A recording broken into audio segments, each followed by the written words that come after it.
जो हमारे वार्ड उपमंडल के एसडीएम हैं और उनके साथ हमारे हरपाल सिंह जी आइए जो कई बार आपके बीच में आते रहते हैं और उनकी टीम आदरणीय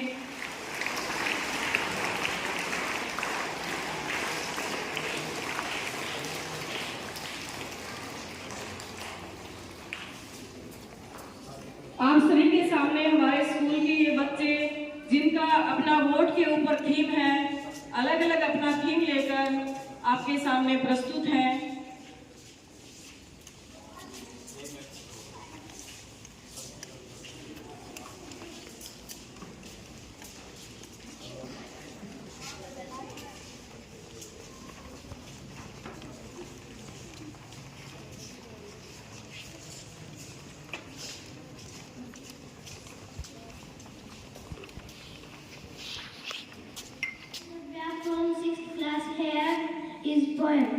बनो देश के भाग्य विधाता, अब जागो प्यारे मतदाता। घर घर यह संदेश दो, वोट दो, वोट दो। अंकल आंटी मान जाओ, वोट डालोगे कसम खाओ। सारे काम छोड़ दो, सबसे पहले वोट दो। बच्चा बच्चा करे पुकार, वोट डालना तुम हर बार। एक वोट भी रह न जाए, आओ ये करके दिखलाए। जन जन को चेताना है, मतदाता को जगाना है। न नशे से न नोट से, किस्मत बदलेगी वोट से। लोकतंत्र की है पहचान, मत मतदाता और मतदान। जन जन की पुकार है, वोट देना अधिकार है। जो बांटे दारू और नोट, उनको कभी न देंगे वोट। मत देना अपना अधिकार, बदले में न ले उपहार। चाहे नर हो या हो नारी, मतदान है सबकी जिम्मेदारी। न जाति पे न धर्म पे, तंज पे न कर्म पे, लालच देकर वोट जो मांगे। We all are here for a song. आओ करें मतदान, बनाए अपना देश महान। शहर शहर और गांव से मिलकर करना है मतदान। आओ करें मतदान, बनाए अपना देश महान।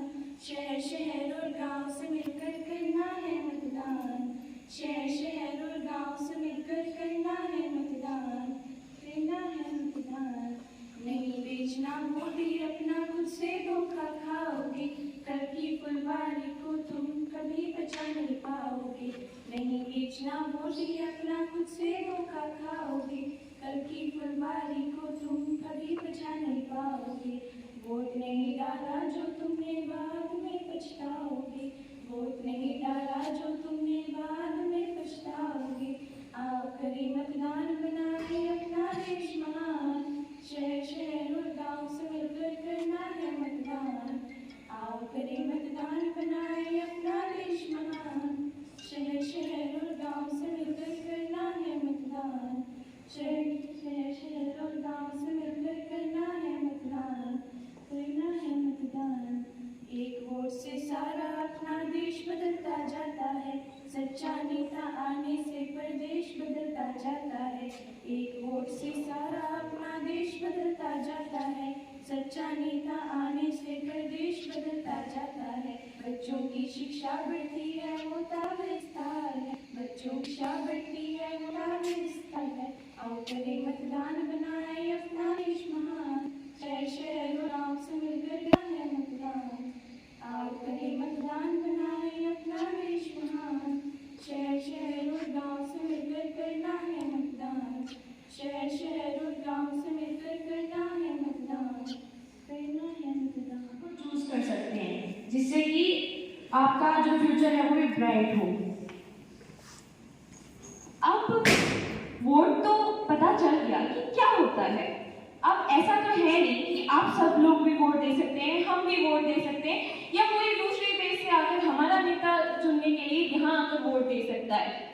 वोट सिर्फ वो इंसान दे सकता है जो इंडिया का सिटीजन हो और यहाँ पर रहता हो, जिसे इंडिया के अंदर क्या चल रहा है क्या नहीं चल रहा, सोसाइटी के अंदर कौन अच्छे से फिट होता है, उस सब की जानकारी हो, वो इंसान वोट दे सकता है। उसकी उम्र 18 साल से ऊपर होनी चाहिए और उसके पास डॉक्यूमेंट्स भी पूरे होने चाहिए। अब डॉक्यूमेंट्स कौन कौन से हैं? डॉक्यूमेंट्स जब वो वोट देने जाते हैं तो उस टाइम पर उनकी जो आइडेंटिटी प्रूफ के जो डॉक्यूमेंट्स होते हैं वो उनके पास होने चाहिए, जैसे कि आधार कार्ड, पैन कार्ड, पासपोर्ट या फिर वोटर आईडी। इनमें ये सारे होने जरूरी नहीं होते, इनमें से एक भी होगा तो बढ़िया है। उसके बाद आपने टर्म सुनी होगी वोटर आईडी। वोटर आईडी ऐसा आइडेंटिटी प्रूफ होता है जिससे कि आप वोट देने के लिए एलिजिबल बन सकते हैं। और अगर आपके पास वोटर आईडी नहीं है, अगर आप अभी 18 अबो या फिर 18 इयर्स के हुए हैं, तो आप अपना ऑफलाइन और ऑनलाइन मोड दोनों आपके पास अवेलेबल है, आप दोनों से अपनी वोटर आईडी बनवा सकते हैं। अब दूसरी चीज आपने सुनी होगी वोटर लिस्ट। ये किस किसने सुनी है? वोटर लिस्ट का नाम किस किसने सुना है? Anyone from class 11th and 12th?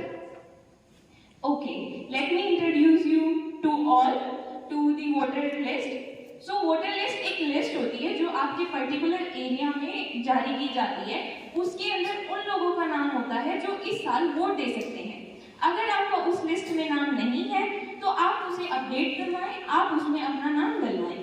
अगर उसमें आपका नाम नहीं है तो आप वोट नहीं दे सकते। अगर वोटर लिस्ट के अंदर नाम गलत है तो आप उसे चेंज भी करवा सकते हैं, ठीक भी करवा सकते हैं। वोटर लिस्ट के अंदर अगर आपका नाम नहीं आता तो इसका मतलब ये है कि आपने इसका कारण ये हो सकता है कि आपने अपना रेजिडेंशियल एरिया चेंज किया है या आपने अपने डॉक्यूमेंट्स में कोई चेंजमेंट की है। अब कुछ लोग सोचते हैं कि वोट देने से हो ही क्या जाएगा, वोट है क्या, हम तो नहीं देंगे तो क्या ही फर्क पड़ जाएगा।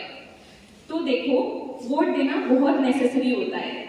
अगर आप एक वोट से रहते हो ना, एक वोट से, तो वो सरकार गिरा भी सकता है और सरकार बना भी सकता है।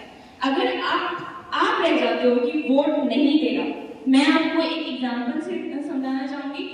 जवाहरलाल नेहरू जी के टाइम पे उनके जो ऑपोजिशन पार्टी में खड़े हुए थे आर.के. गोपालन, उन्होंने अपना एक मतदान, एक वोट देकर के नेहरू जी को जिताया था। इसका मतलब उनके एक वोट में जो नेहरू जी थे उनकी सरकार बना दी।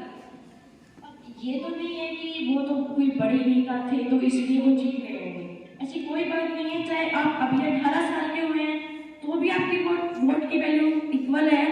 और चाहे वो आपके दादा दादी हो, चाहे वो कोई इंजीनियर हो, चाहे कोई डॉक्टर हो, चाहे कोई भी पॉलिटिशियन हो, ठीक है, आप सभी की वोट की वैल्यू इक्वल होती है हमेशा।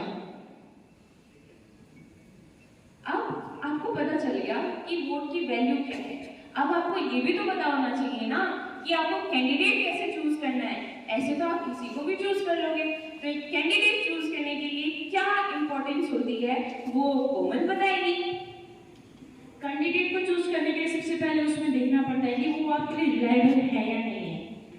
वो कास्ट के बेसिस पे, जेंडर बेसिस पे या फिर रिलीजन के बेस पे कहीं वोट खरीद तो नहीं रहा है या फिर डिस्क्रिमिनेशन तो नहीं करता है वो, या उसका बैकग्राउंड चेक करना है आपको कि भाई, और कल्चरल फिट भी होना चाहिए, जो मतलब आपके कल्चर को जानता हो, बहुत अच्छे से पहचानता हो और आपकी हर एक जरूरत को पूरा करे। वो जो प्रॉमिस उसने करे हैं वो उस प्रॉमिसेस को कंप्लीट भी करे। ऐसे कैंडिडेट को आपको चूज करना है। आपने कैंडिडेट चूज कर लिया, अब आप जिस दिन वोट देने जाते हो उस दिन क्या होता है जरा मैं बताती हूँ। जिस दिन आप वोट देने जाओगे उस दिन आगे आपको मिलेगी ईवीएम मशीन। ईवीएम का पूरा नाम होता है इलेक्ट्रॉनिक वोटिंग मशीन। ये जो मशीन होती है इसके ऊपर जो चुनाव चिन्ह होते हैं उनकी लिस्ट बनी हुई होती है और उसके साइड में बटन्स होते हैं। आप उन्हें प्रेस करते हो और आपका वोट डल जाता है और किसी को पता भी नहीं चलता कि आपने किसको वोट किया है। ये आपकी सिक्योरिटी को इंश्योर करता है। अब इनसे रिलेटेड बहुत सारे क्राइम्स भी होते हैं और वो क्राइम्स आपको कोमल बताएंगे। जैसे कई रूरल एरिया में ऐसा होता है कि कोई कैंडिडेट्स ऐसे करते हैं कि ऐसे बोलते हैं कि आप हमें वोट दो, हम आपको या तो पैसे देंगे या फिर रूरल एरिया में सबसे ज़्यादा होता है कि आपको शराब मिलेगी, ठीक है। तो अगर ऐसा आपके साथ होता है फिर किसी के साथ भी होता है, अगर आप देखते हैं ऐसा तो आप सीधा या तो इलेक्शन कमीशन जो सुपरवाइजर्स आपने प्रोवाइड कर दिया तो उनको इतनी इंफॉर्मेशन दी या फिर पुलिस स्टेशन जाकर अपनी रिपोर्ट लिखवा सकते हैं कि ऐसा ऐसा हमारे साथ हुआ है। और जब आप ईवीएम में वोट डालते हो तो किसी को पता नहीं चलता है कि आपने कौन सा वोट, किसको वोट दिया है, और आपको भी बताना भी नहीं चाहिए कि हमने किसको वोट दिया है। ठीक है, थैंक यू। नव्या कविता के लिए प्रस्तुत हो। यास्मीन एंड नव्या।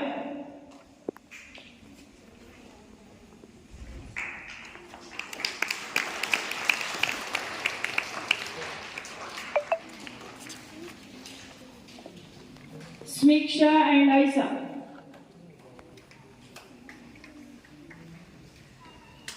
इसके बाद स्वाति एंड ग्रुप एक्ट के लिए तैयार रहेंगे।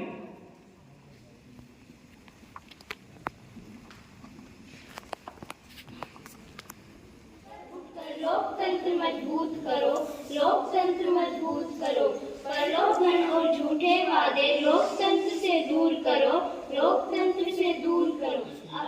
इसके लिए मैं स्कूल प्राचार्य सभी स्टाफ सदस्यों का धन्यवाद करता हूं, जो हमारे स्वीप कार्यक्रम में